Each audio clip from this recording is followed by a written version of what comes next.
Hello students, welcome to my channel.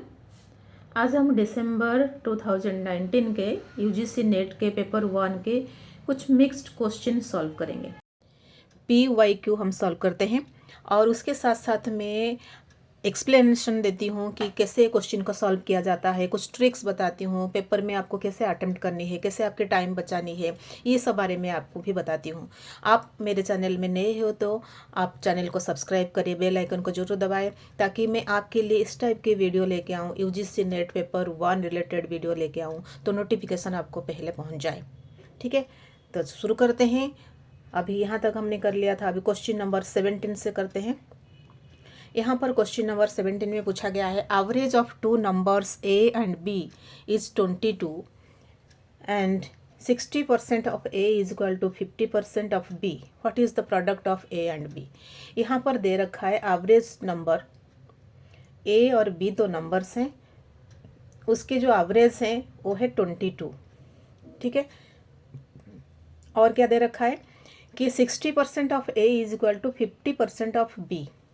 ठीक है, तो जो ए और बी का एवरेज दे रखा है 22, तो एवरेज 22 होगा तो ए प्लस बी कितना हो जाएगा, ए प्लस बी कितना हो जाएगा, 22 इंटू 2 इज इक्वल टू 44। तो ए प्लस बी हमारा कितना हो गया, 44।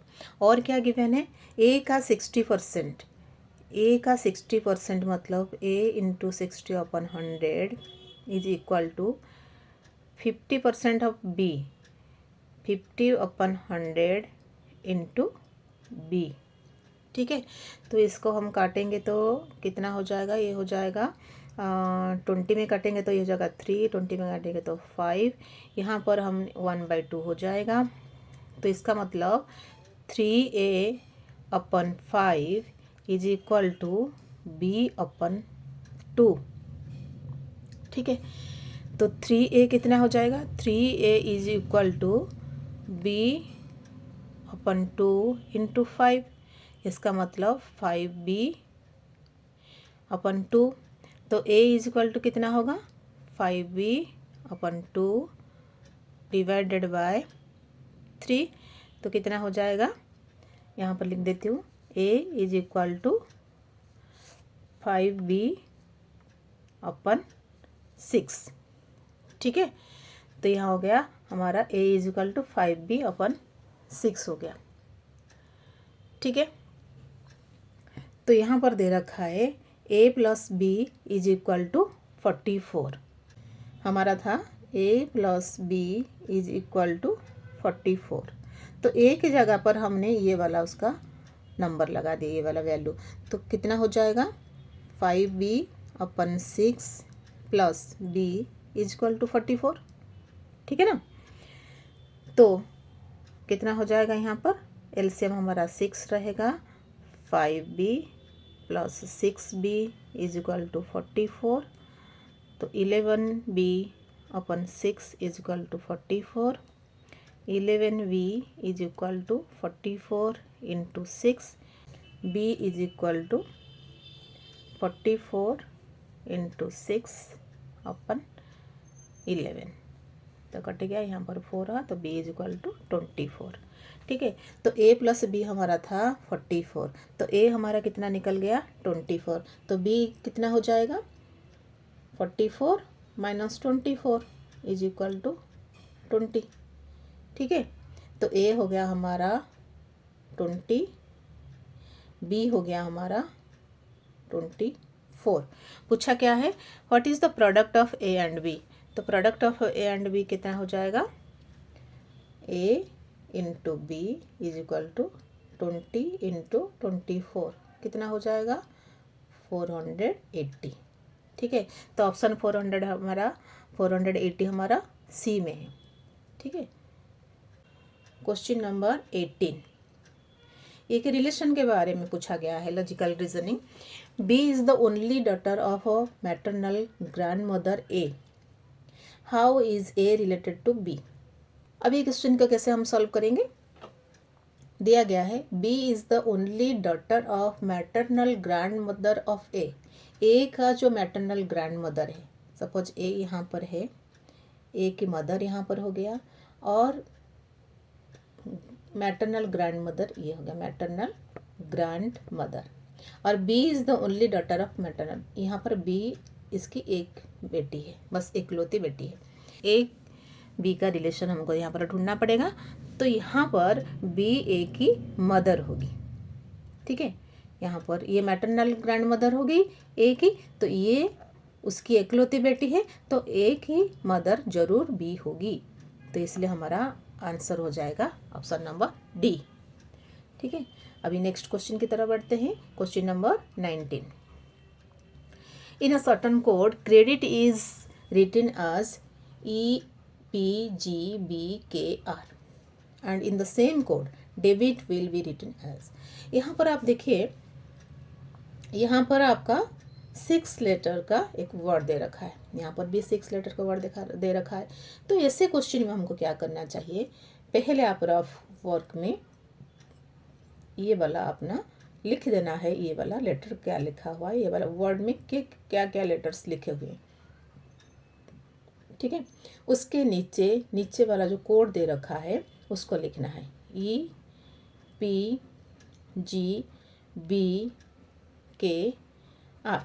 अभी देखते हैं इसके बीच में, ये जो लेटर के बीच में इसका रिलेशन क्या है, ठीक है।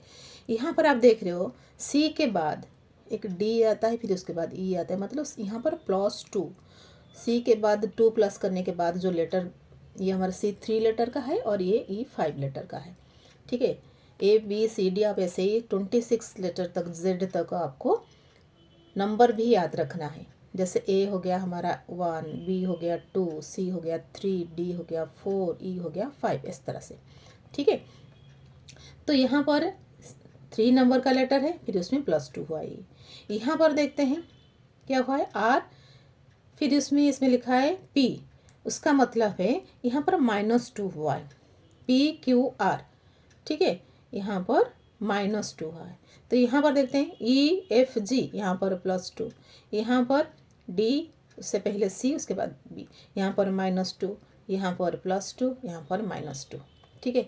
इससे चलता आ रहा है +2 -2 +2 -2, ठीक है। तो हम क्या करेंगे, ये जो डेबिट लेटर लिखा हुआ है, डेबिट वर्ड लिखा हुआ है,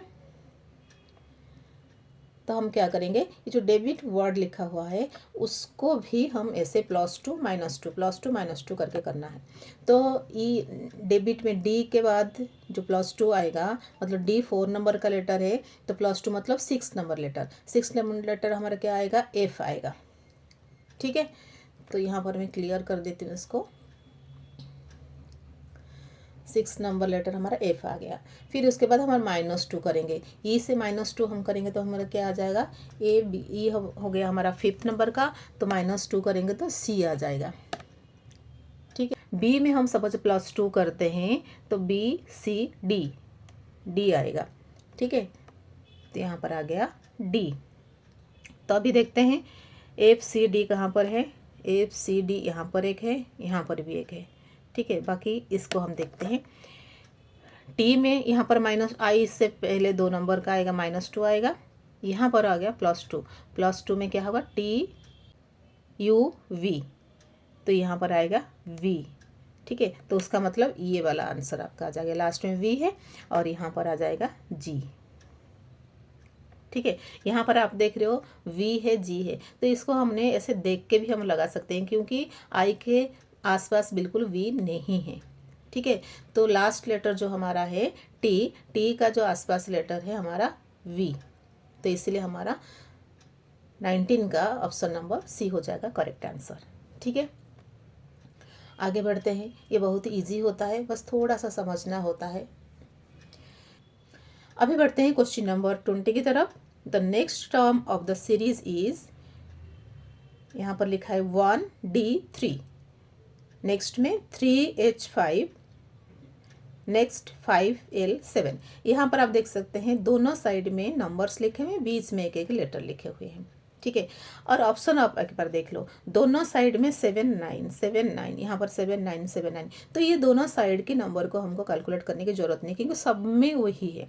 ये एक ट्रिक होता है कि आप सपोज ऑप्शन में देख रहे हो कि सारे ऑप्शन में एक ही ऑप्शन जैसा दे रखा होता है, तो आप ये दोनों नंबर को आप कैलकुलेट करने की ज़रूरत नहीं है, अपने टाइम बचाना चाहिए आपको। तो इसलिए आप क्या करोगे, जो बीच का लेटर है तो उसमें देखोगे उसमें क्या आ सकता है।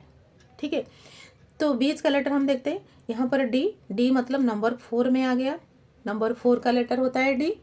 ठीक है, जैसे मैंने अभी आपको कहा था कि ABCDEFGH ऐसे करके हम काउंट करते हैं, तो 1 2 3 4 5 ऐसे करके करते हैं। तो डी नंबर आ गया 4 नंबर में, एच आ जाएगा हमारा 8 नंबर में। ठीक है, और एल आ जाता है हमारा 12 नंबर में।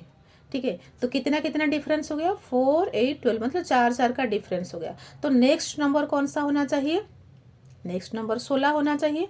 ठीक है ना, तो 16 नंबर कौन सा होगा आपका, 16 नंबर हो जाएगा पी। ठीक है, तो यहाँ पर आ जाएगा 7P9। ठीक है, 7P9। आगे बढ़ते हैं क्वेश्चन नंबर 21 की तरफ। The attributes shared by all and only those objects to which a term refers is known as. Attributes shared by all and only those objects, ठीक है, टू विच अ टर्म, ये term को क्या बोलते हैं। First में क्या दिया रखा है, the intention of a term, second में कॉनोटेशन, थर्ड में डिनोटेशन, फोर्थ में the extension of a term. ठीक है, और इसमें ऑप्शन दे रखा है, ए में 4 ओनली मतलब the extension of term only, B में 1 and 2, सी में 3 and 4 और डी में 3 ओनली। तो इसका आंसर हमारा होगा the intention of a term and the connotation.